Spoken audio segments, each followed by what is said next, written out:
Hello नमस्कार, मेरा नाम है जय यादव और आप सभी का से बी एड इंडिया के यूट्यूब चैनल पे स्वागत है। साथियों, बहुत ही बड़ी खबर निकल कर आ रही है छत्तीसगढ़ के हाई कोर्ट द्वारा। छत्तीसगढ़ में बीएड वर्सेस डीएलएड का जो विवाद चल रहा था, जिसमें कि बीएड वाले ऑलरेडी ज्वाइंट हो चुके थे, इन सर्विस थे, उन्हें बाहर कर दिया गया है, जिसका आदेश जारी हो चुका है। आप देख सकते हो, ये रहा आदेश।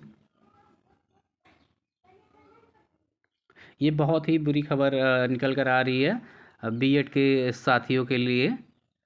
चूँकि हम पहले से ही कह रहे थे कि यह जो मैटर था वो 11 अगस्त 2023 के बाद इनकी ज्वाइनिंग हुई थी, तो थोड़ा सा सेंसिटिव मैटर है और पक्ष कहीं ना कहीं थोड़ा सा कमज़ोर दिखता हुआ नज़र आ रहा था। इसके बारे में बात हो चुकी थी हमारी, लेकिन आई मस्ट से कि काफ़ी अच्छे तरीके से अपनी बातों को रखा गया था, लेकिन बीएड के द्वारा। लेकिन मुझे लग रहा है कि शायद वो काफ़ी नहीं था उन्हें बचाने के लिए, लेकिन काफ़ी अच्छी बहस की गई थी और डीएलएड की तरफ से हर एक इशू को भी काफ़ी मतलब तगड़े तरीके से रखा गया था।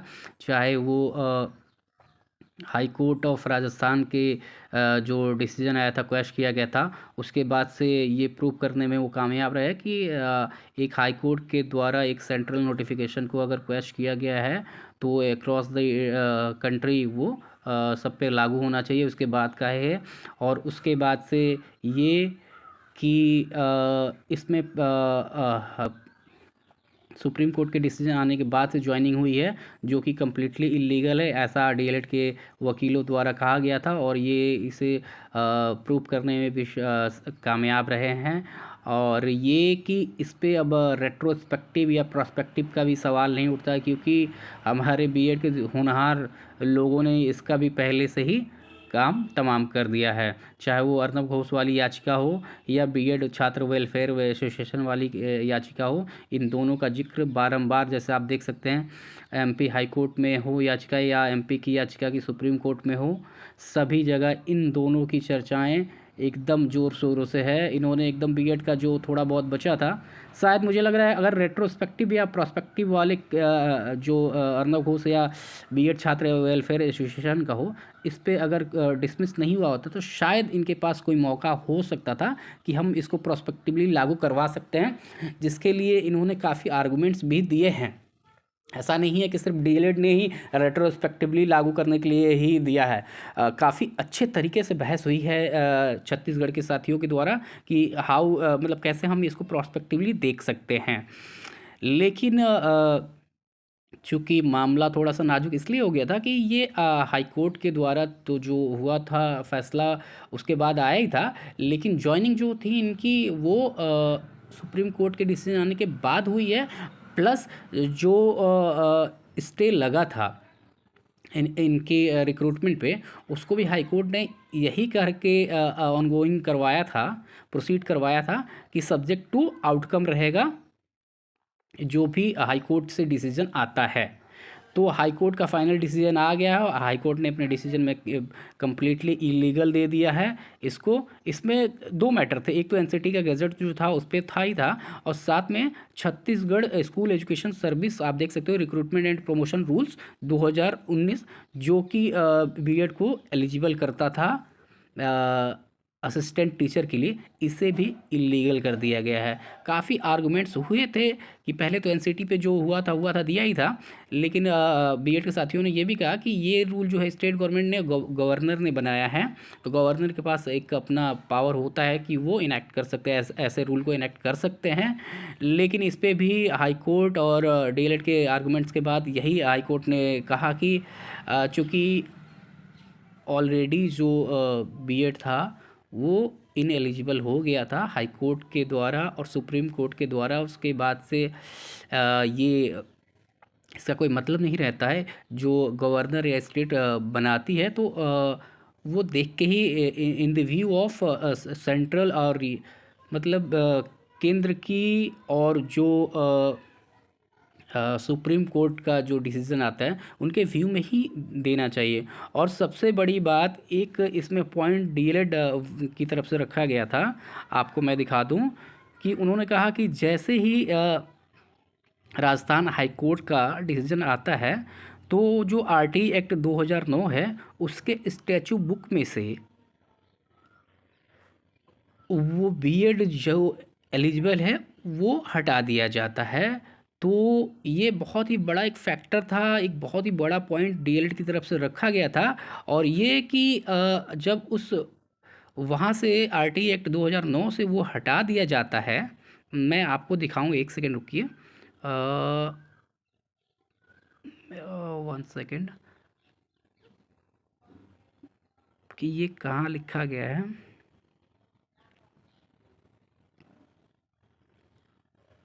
एक सेकेंड रुकिएगा। ये देखिए, आप पढ़िए, 35 पढ़िए। Rule 8 of the rules 2019 prescribes qualification of teachers for appointment in primary school, which speaks about the applicability of the prescription of qualification under RT Act 2009 as mutias mutandis in the said rules 2019. The state has committed illegality by permitting the candidates having the qualification of B.Ed in the selection process initiated wide advertisement dated 4/5/2019. Since the said qualification does not exist in the statute book of RT Act 2000 after its enforcement by the Rajasthan High Court wide judgment dated इतना। मतलब कि इन्होंने साफ साफ DElEd वालों ने ये proof कर दिया कि राजस्थान हाई कोर्ट के डिसीजन के बाद बीएड को एलिजिबल करना इलीगल था, क्योंकि जो स्टैट्यूट बुक है आरटीई का उसमें बीएड जो एलिजिबल था उसको हटा दिया गया था। और उसके बाद से अगर गवर्नर या कोई स्टेट रूल बनाता है कि बीएड एलिजिबल है तो ये कम्प्लीटली इलीगल है। इस बात को उन्होंने साबित कर दिया।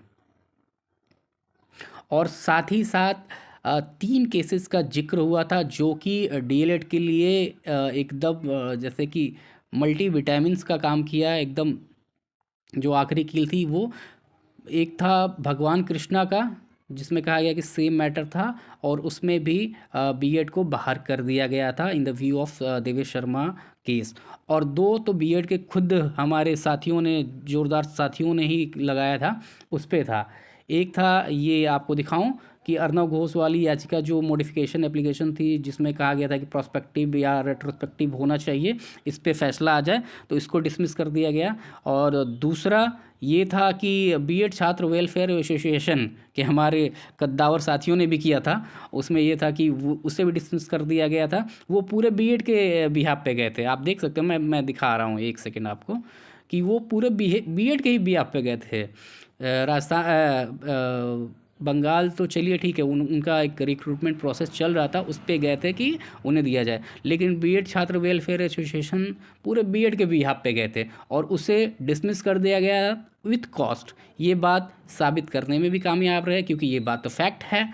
तो इन तीनों को कंसिडर करके और स्टैचूट बुक में 2000 आरटी एक्ट 2009 में बीएड नहीं है, राजस्थान हाई कोर्ट के डिसीजन आने के बाद इन सारी चीज़ों को देखते हुए जो छत्तीसगढ़ हाई कोर्ट है उन्होंने अपना ऑर्डर दिया है कि ये कम्प्लीटली इलीगल है। अगर हाई कोर्ट के डिसीजन के बाद स्टैट्यूट बुक में ही नहीं है तो गवर्नर या स्टेट रूल बना ही नहीं सकता है। और प्लस भगवान कृष्णा, ये आप देख सकते हो, भगवान Krishna being set aside in light of Devesh Sharma judgement. तो वैसे तो काउंटर करने की कोशिश की गई हमारे बीएड के साथियों के द्वारा कि भगवान कृष्णा का जो मैटर था वो सिर्फ बीएड और वो एनसीटी के गज़ट को चैलेंज किया गया था, जैसा आप देख सकते हो। इसमें कहा गया है हमारे बीएड के साथियों के द्वारा कि छत्तीसगढ़ इससे अफेक्टेड नहीं था, ठीक। लेकिन वो जो प्रोस्पेक्टिव रेट्रोस्पेक्टिव का मैटर था उसमें इन्होंने एक अपना दिया भी हमारे बीएड के साथियों ने कि प्रोस्पेक्टिव कैसे, क्योंकि चूँकि देखिए सुप्रीम कोर्ट जो 11 अगस्त 2023 का डिसीजन था उस पर साइलेंट है कि प्रोस्पेक्टिव होगा रेट्रोस्पेक्टिव होगा, उस पर कम्प्लीटली साइलेंट है। अब ये हाई कोर्ट के विवेक पे है और ये आपके जो हमारे बीएड वर्सेस डीएलएड का चल रहा है इनके उस पर बुद्धिमत्ता पे निर्भर करता है कि वो किस तरफ ले जाएं। तो डीएलएड के वकीलों की तरफ कहीं ना कहीं ये फैसला जाता हुआ नजर आया, क्योंकि अर्नब घोष और बीएड छात्र वेलफेयर एसोसिएशन वालों ने पहले बेड़ा गर्क कर दिया क्योंकि इनकी याचिकाएँ खारिज हो गई। और एक बार जब सुप्रीम कोर्ट में आपकी याचिकाएँ खारिज हो जाती हैं और जिस को आधार बनाकर आप जाते हो और वो अगर खारिज हो जाती है, तो इसका मतलब कि वो फ़ेवर में आपके नहीं रहा। और इसको बेस बना के डीएलएड के वकीलों के द्वारा ये कह दिया गया कि चूँकि ये दोनों याचिकाएँ इसीलिए गई थी कि प्रोस्पेक्टिवली लागू हो, और इसको खारिज कर दिया गया है, तो अब ये सवाल ही नहीं रह सकता कि 11 अगस्त को आया हुआ जो जजमेंट था वो प्रोस्पेक्टिवली लागू हो। इन सारी चीज़ों को देखते हुए काफ़ी निराशाजनक फैसला रहा बीएड के लिए, और मुझे लगता है शायद अब इसमें छत्तीसगढ़ के साथियों के द्वारा अलग से क्या बचता है इसका तो चलिए खैर अब एनालिसिस करूँगा मैं, और जैसा कुछ आता है वैसे काफ़ी कुछ बचा तो नहीं है, लेकिन फ़िलहाल मुझे लग रहा है कि एक बार सुप्रीम कोर्ट मूव करके इस पॉइंट पे इन्हें डिस्कस करना चाहिए कि जो हमारे लिए है वो प्रोस्पेक्टिवली लागू करवा दिया जाए, चूँकि हम इन सर्विस हैं। और राजस्थान हाई कोर्ट ने भी जब अपना फ़ैसला सुनाया था, तो उसमें कहा गया था कि जब तक कि वो लॉ एक्टिव था उसको अनकॉन्स्टिट्यूशनल डिक्लेयर नहीं किया गया था, स्टेट को उस पे फॉलो करना था। ये बात इन्होंने कही भी है कि 11 अगस्त को आया डिसीजन, उसके पहले वो था एनसीटी का जो गेजेट था वो इनलाइन था, और उसके बेसिस पे ही ये हुई है। तो ये तो खुद हाई कोर्ट ने भी कहा है और सुप्रीम कोर्ट ने भी इसको कोट किया है।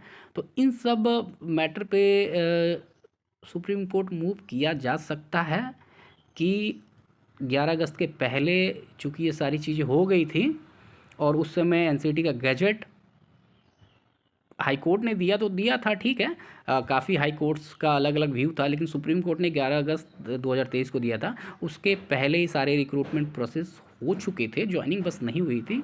तो ये एक पॉइंट है। बाकी आज देखिए एमपी हाई कोर्ट एमपी सरकार के द्वारा जो क्लैरिफिकेशन याचिका दायर की गई थी चयनित बीएड्स के लिए, उसकी आज सुनवाई होनी है। तो उसमें भी जो आउटकम होता है उस पे काफ़ी कुछ डिपेंड करेगा। छत्तीसगढ़ के लिए भी शायद उसमें कुछ हो सकता है। बाकी नहीं तो मुझे लग रहा है कि अगर सुप्रीम कोर्ट जा सकते हैं तो जाइए, नहीं तो फिर छत्तीसगढ़ के भी साथियों के लिए मुझे लग रहा है रिव्यू ही ऑप्शन रहेगा, ताकि ये पूरा का पूरा जो बीएड इन एलिजिबिलिटी का मैटर है उसको ही फिर से रिव्यू किया जाए। और उस पर अगर बीएड को किसी तरह हम जिताने में कामयाब रहते हैं कि बीएड एलिजिबल हो जाता है, तो मुझे लग रहा है स्वतः ही छत्तीसगढ़ को भी काफ़ी रिलीफ मिलेगा। बाकी आज एक बहुत ज़्यादा महत्वपूर्ण सुनवाई होनी है, स्पेशली चयनित बीएड के लिए। 2 बजे है आज अनिरुद्ध बोस और सुधांशु धूलिया की स्पेशल बेंच बैठ रही है। तो जैसा कुछ भी होगा उस पर काफ़ी कुछ निर्भर करेगा बीएड का भविष्य।